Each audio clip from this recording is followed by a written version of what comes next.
सभी छोटे बड़े श्रोताओं को सुनीता भटनागर का प्यार भरा नमस्कार। ऑडियो स्टोरीज के हमारे चैनल कहानी जगत में आप सभी का स्वागत है। हिंदी कहानियों की श्रृंखला में आइए आज सुनते हैं प्रेमचंद जी द्वारा रचित कहानी एक्ट्रेस। रंगमंच का पर्दा गिर गया। तारा देवी ने शकुंतला का पाठ खेलकर दर्शकों को मुग्ध कर दिया था। जिस वक्त वह शकुंतला के रूप में राजा दुष्यंत के सम्मुख खड़ी ग्लानि, वेदना और तिरस्कार से उत्तेजित भावों को आग्नेय शब्दों में प्रकट कर रही थी, दर्शक वृंद शिष्टता के नियमों की उपेक्षा करके मंच की ओर उन्मत्तों की भांति दौड़ पड़े थे और तारा देवी का यशोगान करने लगे थे। कितने ही तो स्टेज पर चढ़ गए और तारा देवी के चरणों पर गिर पड़े। सारा स्टेज फूलों से पट गया। आभूषणों की वर्षा होने लगी। यदि उसी क्षण मेनका का विमान नीचे आकर उसे उड़ा न ले जाता तो कदाचित उस धक्कम धक्के में 10-5 आदमियों की जान पर बन आती। मैनेजर ने तुरंत आकर दर्शकों को गुणग्राहकता का धन्यवाद दिया और वादा भी किया कि दूसरे दिन फिर वही तमाशा होगा। तब लोगों का मोहान्माद शांत हुआ। मगर एक युवक उस वक्त भी मंच पर खड़ा रहा। लंबे कद का था, तेजस्वी मुद्रा, कुंदन का सा देवताओं का सा रूप, गठी हुई देह, मुख से एक ज्योति सी प्रस्फुटित हो रही थी। कोई राजकुमार मालूम होता था। जब सारे दर्शक गण बाहर निकल गए, उसने मैनेजर से पूछा, क्या तारा देवी से एक क्षण के लिए मिल सकता हूँ? मैनेजर ने उपेक्षा के भाव से कहा, हमारे यहाँ ऐसा नियम नहीं है। युवक ने फिर पूछा, क्या आप मेरा कोई पत्र उसके पास भेज सकते हैं? मैनेजर ने उसी उपेक्षा के भाव से कहा, जी नहीं, क्षमा कीजिएगा, यह हमारे नियमों के विरुद्ध है। युवक ने और कुछ न कहा। निराश होकर स्टेज के नीचे उतर पड़ा और बाहर जाना ही चाहता था कि मैनेजर ने पूछा, जरा ठहर जाइए, आपका कार्ड? युवक ने जेब से कागज का एक टुकड़ा निकाल कर कुछ लिखा और दे दिया। मैनेजर ने पुर्जे को उड़ती हुई निगाह से देखा। कुंवर निर्मल कांत चौधरी, OBE। मैनेजर की कठोर मुद्रा कोमल हो गई थी।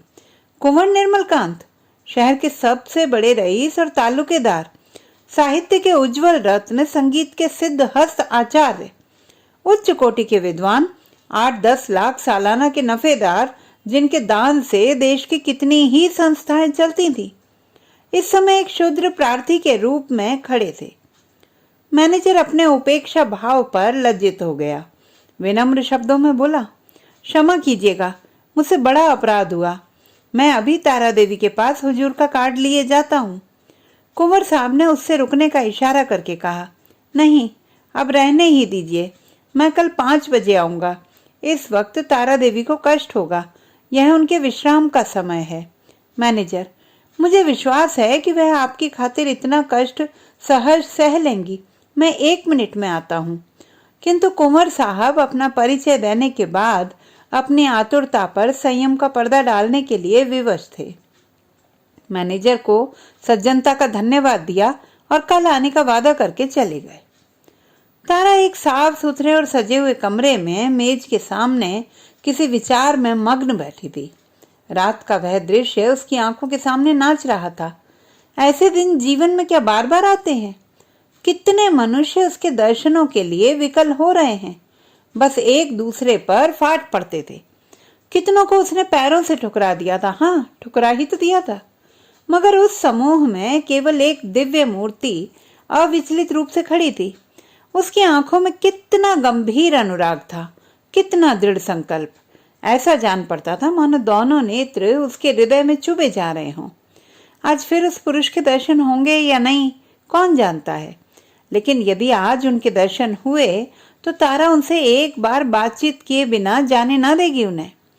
यह सोचते हुए उसने आईने की ओर देखा। कमल का फूल सा खिला था। कौन कह सकता था कि वह नव विकसित पुष्प 33 वसंतों की बहार देख चुका है। वह कांति, वह कोमलता, वह चपलता, वह माधुर्य किसी नव यौवना को लज्जित कर सकता था। तारा एक बार फिर हृदय में प्रेम दीपक जला बैठी। आज से 20 साल पहले एक बार उसको प्रेम का कटु अनुभव हुआ था। तब से वह एक प्रकार का वैधव्य जीवन व्यतीत करती रही। कितने प्रेमियों ने अपना हृदय उसको भेंट करना चाहा था, पर उसने किसी की ओर आंख उठाकर भी ना देखा। उसे उनके प्रेम में कपट की गंध आती थी, मगर आज उसका संयम उसके हाथ से निकल गया। एक बार फिर आज उसे हृदय में उसी मधुर वेदना का अनुभव हुआ जो 20 साल पहले हुआ था। एक पुरुष का सौम्य स्वरूप उसकी आंखों में बस गया, हृदय पट पर खिंच गया। उसे वह किसी तरह भूल ना सकती थी। उसी पुरुष को उसने मोटर पर जाते देखा होता तो कदाचित उधर ध्यान भी ना करती, पर उसे अपने सम्मुख प्रेम का उपहार हाथ में लिए देखकर वह स्थिर न रह सकी। सहसा दाई ने आकर कहा, बाई जी, रात की सब चीजें रखी हुई हैं, कहिए तो लाऊं? तारा ने कहा, नहीं, मेरे पास चीजें लाने की जरूरत नहीं। मगर ठहरो, क्या क्या चीजें हैं? एक ढेर का ढेर तो लगा है भाई जी, कहाँ तक गिनाऊं? अशर्फियां हैं, ब्रूचेस, बाल के पिन, बटन, लॉकेट, अंगूठियां, सभी तो हैं। एक छोटे से डिब्बे में एक सुंदर हार भी है। मैंने आज तक वैसा हार नहीं देखा, सब संदूक में रख दिया है। अच्छा, वह संदूक मेरे पास ला। दाई ने संदूक लाकर मेज पर रख दिया। उधर एक लड़के ने एक पत्र लाकर तारा को दिया। तारा ने पत्र को उत्सुक नेत्रों से देखा। कुंवर निर्मल कांत OBE। लड़के से पूछा, यह पत्र किसने दिया? वह तो नहीं जो रेशमी साफा बांधे हुए थे? लड़के ने केवल इतना कहा, मैनेजर साहब ने दिया है, और लपका हुआ बाहर चला गया। संदूक में सबसे पहले डिब्बा नजर आया। तारा ने उसी को खोला तो सच्चे मोतियों का सुंदर हार था। डिब्बे में एक तरफ एक कार्ड भी था। तारा ने लपक कर उसे निकाल लिया और पढ़ा, कुंवर निर्मल कांत। कार्ड उसके हाथ से छूटकर गिर पड़ा। वह झपट कर कुर्सी से उठी और बड़े वेग से कई कमरों और बरामदों को पार करती हुई मैनेजर के सामने आकर खड़ी हो गई। मैनेजर ने खड़े होकर उसका स्वागत किया और बोला, मैं रात की सफलता पर आपको बधाई देता हूँ। तारा ने खड़े खड़े पूछा, कुंवर निर्मल कांत क्या बाहर हैं? लड़का पत्र देकर भाग गया। मैं उससे कुछ पूछ न सकी। कुंवर साहब का रुक्का तो रात ही तुम्हारे चले जाने के बाद मिला था, तो आपने उसी वक्त मेरे पास क्यों ना भेज दिया? मैनेजर ने दबी जबान से कहा, मैंने समझा तुम आराम कर रही होंगी, कष्ट देना उचित ना समझा। और भाई साफ बात तो यह है कि मैं डर रहा था कि कहीं कुंवर साहब को तुमसे मिलाकर तुम्हें खो ना बैठूं। अगर मैं औरत होता तो उसी वक्त उनके पीछे हो लेता। ऐसा देवरूप पुरुष मैंने आज तक नहीं देखा। वही जो रेशमी साफा बांधे खड़े थे तुम्हारे सामने, तुमने भी तो देखा था। तारा ने मानो अर्ध निद्रा की दशा में कहा, हाँ देखा तो था। क्या वह फिर आएंगे? हाँ, आज शाम 5 बजे। बड़े विद्वान आदमी हैं और इस शहर के सबसे बड़े रईस। आज मैं रिहर्सल में ना आऊंगी। कुंवर साहब आ रहे होंगे। तारा आईने के सामने बैठी है और दाई उसका श्रृंगार कर रही है। श्रृंगार भी इस जमाने में एक विधा है। पहले परिपाटी के अनुसार ही श्रृंगार किया जाता था। कवियों, चित्रकारों और रसिकों ने श्रृंगार की मर्यादा सी बांध दी थी। आंखों के लिए काजल लाजमी था, हाथों के लिए मेहंदी, पांव के लिए महावर। एक एक अंग, एक एक आभूषण के लिए निर्दिष्ट था। आज वह परिपाटी नहीं रही। आज प्रत्येक रमणी अपनी सुरुचि, सुबुद्धि और तुलनात्मक भाव से श्रृंगार करती है। उसका सौंदर्य किस उपाय से आकर्षकता की सीमा पर पहुंच सकता है, यही उसका आदर्श होता है। तारा इस कला में निपुण थी। वह 15 साल से इस कंपनी में थी और यह समस्त जीवन उसने पुरुषों के हृदय से खेलने में ही व्यतीत किया था। किस चितवन से, किस मुस्कान से, किस अंगड़ाई से, किस तरह केशों के बिखेर देने से दिलों का कत्लेआम हो जाता है, इस कला में कौन उससे बढ़कर हो सकता था। आज उसने चुन चुन कर आजमाए हुए तीर तरकस से निकाले, और जब अपने अस्त्रों से सज कर वह दीवान खाने में आई तो जान पड़ा मानो संसार का सारा माधुर्य उसकी बलाएं ले रहा है। वह मेज के पास खड़ी होकर कुंवर साहब का कार्ड देख रही थी। उसके कान मोटर की आवाज की ओर लगे हुए थे। वह चाहती थी कि कुंवर साहब इसी वक्त आ जाएं और उसे इसी अंदाज से खड़े देखें। इसी अंदाज से वह उसके अंग प्रत्यंगों की पूर्ण छवि देख सकते थे। उसने अपनी श्रृंगार कला से काल पर विजय पा ली थी। कौन कह सकता था कि यह चंचल नवयौवना उस अवस्था को पहुंच चुकी है जब हृदय को शांति की इच्छा होती है। वह किसी आश्रम के लिए आतुर हो उठता है और उसका अभिमान नम्रता के आगे सिर झुका देता है। तारा देवी को बहुत इंतजार न करना पड़ा। कुंवर साहब शायद मिलने के लिए उससे भी अधिक उत्सुक थे। 10 ही मिनट के बाद उनकी मोटर की आवाज आई। तारा संभल गई। एक क्षण में कुंवर साहब ने कमरे में प्रवेश किया। तारा शिष्टाचार के लिए हाथ मिलाना भी भूल गई। प्रौढ़ावस्था में भी प्रेमी की उद्विग्नता और असावधानी कुछ कम नहीं होती। वह किसी सलज्जा युवती की भांति सिर झुकाए खड़ी रही। कुंवर साहब की निगाह आते ही उसकी गर्दन पर पड़ी थी। वह मोतियों का हार जो उन्होंने रात को भेंट किया था चमक रहा था। कुंवर साहब को इतना आनंद और कभी ना हुआ होगा। उन्हें एक क्षण के लिए ऐसा जान पड़ा मानो उसके जीवन की सारी अभिलाषा पूरी हो गई। बोले, मैंने आपको आज इतने सवेरे कष्ट दिया, क्षमा कीजिएगा, यह तो आपके आराम का समय होगा। तारा ने सिर से खिसकती हुई साड़ी को संभाल कर कहा, इससे ज्यादा आराम और क्या हो सकता है कि आपके दर्शन हुए। मैं इस उपहार के लिए आपको मनो धन्यवाद देती हूँ। अब तो कभी कभी मुलाकात होती रहेगी। निर्मल कांत ने मुस्कुरा कर कहा, कभी कभी नहीं, रोज। आप चाहे मुझसे मिलना पसंद ना करें, पर एक बार इस ड्योढ़ी पर सिर को झुका ही जाऊंगा। तारा ने भी मुस्कुराकर उत्तर दिया, उसी वक्त तक जब तक कि मनोरंजन की कोई नई वस्तु नजर ना आ जाए। क्यों? मेरे लिए यह मनोरंजन का विषय नहीं, जिंदगी और मौत का सवाल है।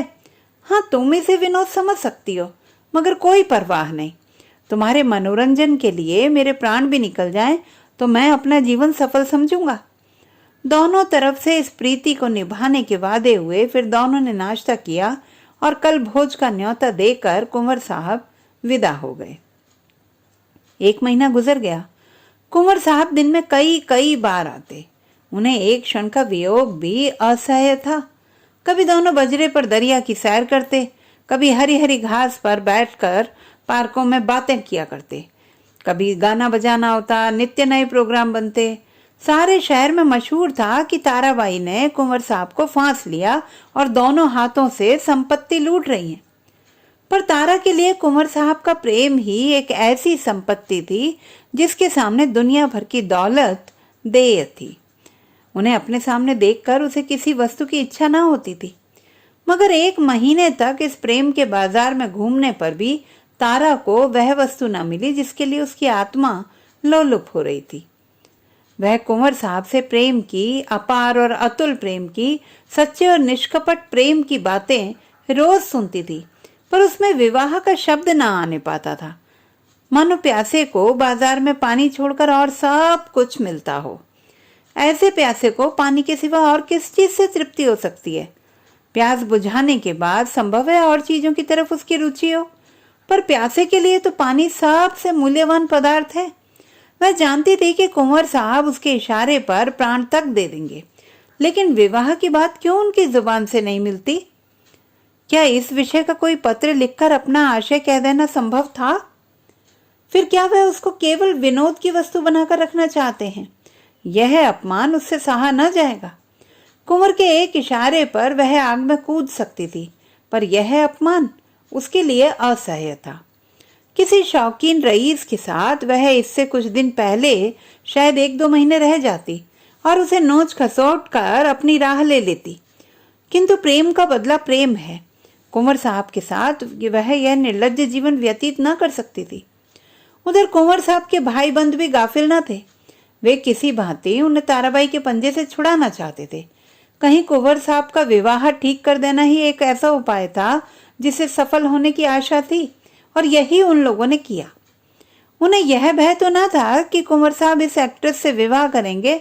हाँ, यह भय अवश्य था कि कहीं रियासत का कोई हिस्सा उसके नाम न कर दें या उसके आने वाले बच्चों को रियासत का मालिक बना दें। कुंवर साहब पर चारों ओर से दबाव पड़ने लगे, यहाँ तक कि यूरोपियन अधिकारियों ने भी उन्हें विवाह कर लेने की सलाह दी। उस दिन संध्या समय कुंवर साहब ने ताराबाई के पास जाकर कहा, तारा, देखो तुमसे एक बात कहता हूँ, इनकार न करना। तारा का हृदय उछलने लगा। बोली, कहिए क्या बात है? ऐसी कौन सी वस्तु है जिसे आपको भेंट करके मैं अपने को धन्य समझूं? बात मुंह से निकलने की देर थी। तारा ने स्वीकार कर लिया और हर्षोन्माद की दशा में रोती हुई कुंवर साहब के पैरों पर गिर पड़ी। एक क्षण के बाद तारा ने कहा, मैं तो निराश हो चली थी, आपने बड़ी लंबी परीक्षा ली। कुंवर साहब ने जुबान दांतों तले दबाई, मानो कोई अनुचित बात सुन ली हो। यह बात नहीं है तारा, अगर मुझे विश्वास होता कि तुम मेरी याचना स्वीकार कर लोगी तो कदाचित पहले ही दिन मैंने भिक्षा के लिए हाथ फैलाया होता, पर मैं अपने को तुम्हारे योग्य नहीं पाता था। तुम सद्गुणों की खान हो और मैं जो कुछ हूँ वह तुम जानती ही हो। मैंने निश्चय कर लिया था कि उम्र भर तुम्हारी उपासना करता रहूंगा। शायद कभी प्रसन्न होकर तुम मुझे बिना मांगे ही वरदान दे दो, बस यही मेरी अभिलाषा थी। मुझ में अगर कोई गुण है तो यही कि मैं तुमसे प्रेम करता हूँ। जब तुम साहित्य या संगीत या धर्म पर अपने विचार प्रकट करने लगती हो तो मैं दंग रह जाता हूँ और अपनी शूद्रता पर लज्जित हो जाता हूँ। तुम मेरे लिए सांसारिक नहीं, स्वर्गीय हो। मुझे आश्चर्य यही है कि इस समय मैं मारे खुशी के पागल क्यों नहीं हो जाता। कुंवर साहब देर तक अपने दिल की बातें कहते रहे। उनकी वाणी कभी इतनी प्रगल्भ न हुई थी। तारा सिर झुकाए सुनती थी, पर आनंद की जगह उसके मुख पर एक प्रकार का क्षोभ लज्जा से मिला हुआ अंकित हो रहा था। यह पुरुष इतना सरल हृदय, इतना निष्कपट है, इतना विनीत, इतना उदार? सहसा कुंवर साहब ने पूछा, तो मेरे भाग्य किस दिन उदय होंगे तारा? दया करके बहुत दिनों के लिए न टालना। तारा ने कुंवर साहब की सरलता से परास्त होकर चिंतित स्वर में कहा, कानून का क्या कीजिएगा? कुंवर साहब ने तत्परता से उत्तर दिया, इस विषय में तुम निश्चिंत रहो तारा, मैंने वकीलों से पूछ लिया है। एक कानून ऐसा है जिसके अनुसार हम और तुम एक प्रेम सूत्र में बंध सकते हैं, उसे सिविल मैरिज कहते हैं। बस आज ही के दिन वह शुभ मुहूर्त आएगा। क्यों? तारा सिर झुकाए रही, बोल न सकी। मैं प्रातः काल आ जाऊंगा, तैयार रहना। तारा फिर सिर झुकाए रही, मुंह से एक शब्द ना निकला। कुंवर साहब चले गए, पर तारा वहीं मूर्ति की भांति बैठी रही। पुरुषों के हृदय से क्रीड़ा करने वाली चतुर नारी क्यों इतनी विमूढ़ हो गई है? विवाह का एक दिन और बाकी है। तारा को चारों ओर से बधाइयां मिल रही हैं। थिएटर के सभी स्त्री पुरुषों ने अपनी सामर्थ्य के अनुसार उसे अच्छे अच्छे उपहार दिए हैं। कुंवर साहब ने भी आभूषणों से सजा हुआ एक सिंगारदान भेंट किया है। उनके 2-4 अंतरंग मित्रों ने भांति भांति के सौगात भेजे हैं, पर तारा के सुंदर मुख पर हर्ष की रेखा भी नजर नहीं आती। वह शुद्ध और उदास है। उसके मन में 4 दिनों से निरंतर यही प्रश्न उठ रहा है, क्या कुंवर के साथ विश्वासघात करें? जिस प्रेम के देवता ने उसके लिए अपने कुल मर्यादा को तिलांजलि दे दी, अपने बंधुजनों से नाता तोड़ा, जिसका हृदय हिमकण के समान निष्कलंक है, पर्वत के समान विशाल, उसी से कपट करें? नहीं, वह इतनी नीचता नहीं कर सकती। अपने जीवन में उसने कितने ही युवकों से प्रेम का अभिनय किया था, कितने ही प्रेम के मतवालों को वह सब्ज बाग दिखा चुकी थी, पर कभी उसके मन में ऐसी दुविधा न हुई थी। कभी उसके हृदय ने उसका तिरस्कार न किया था।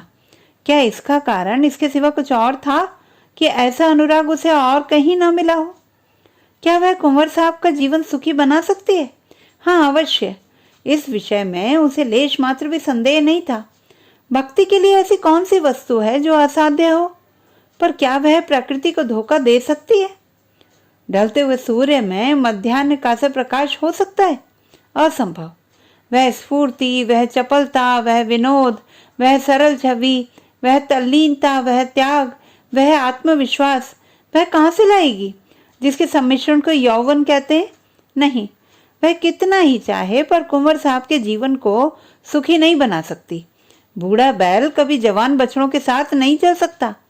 आह, उसने ये नौबत ही क्यों आने दी?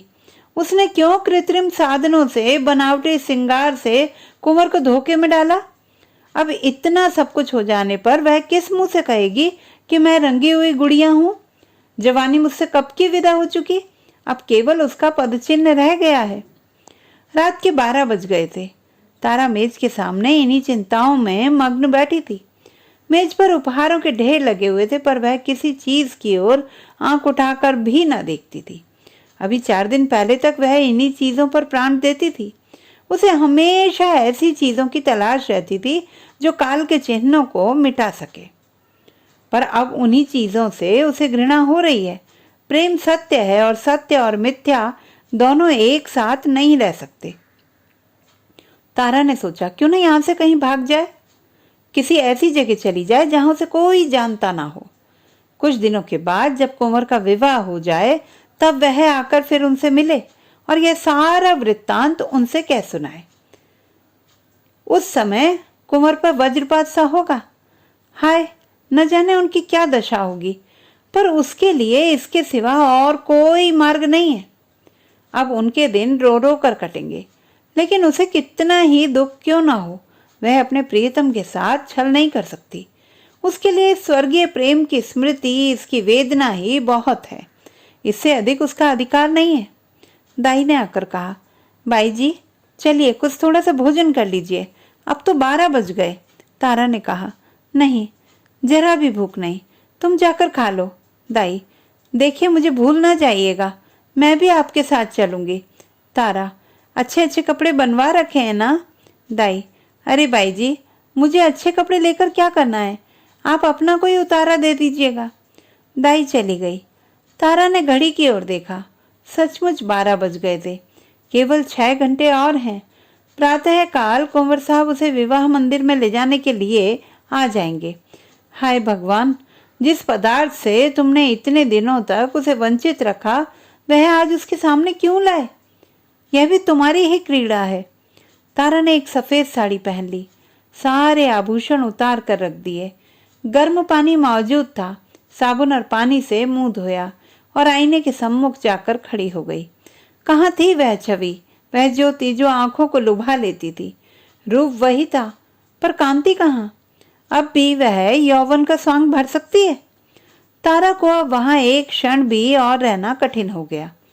मेज पर फैले आभूषण और विलास की सामग्रियां मन उसे काटने लगी थी।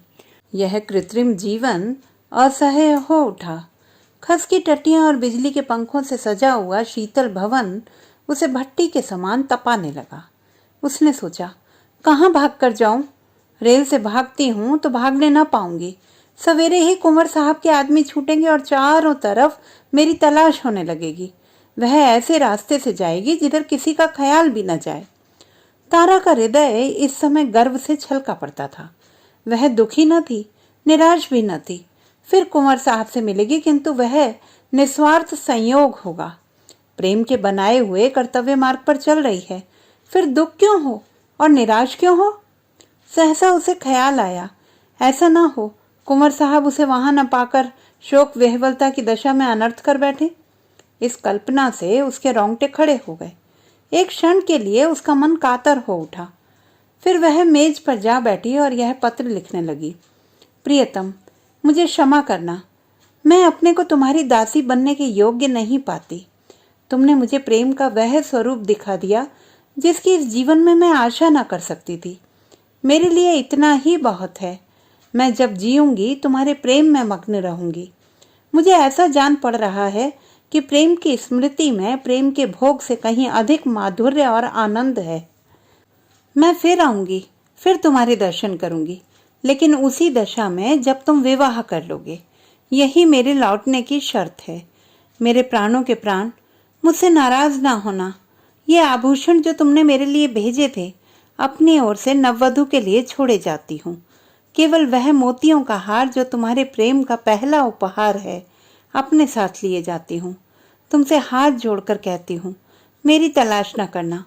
मैं तुम्हारी हूँ और सदा तुम्हारी ही रहूंगी। तुम्हारी तारा। यह पत्र लिखकर तारा ने मेज पर रख दिया, मोतियों का हार गले में डाला और बाहर निकल आई। थिएटर हॉल से संगीत की ध्वनि आ रही थी।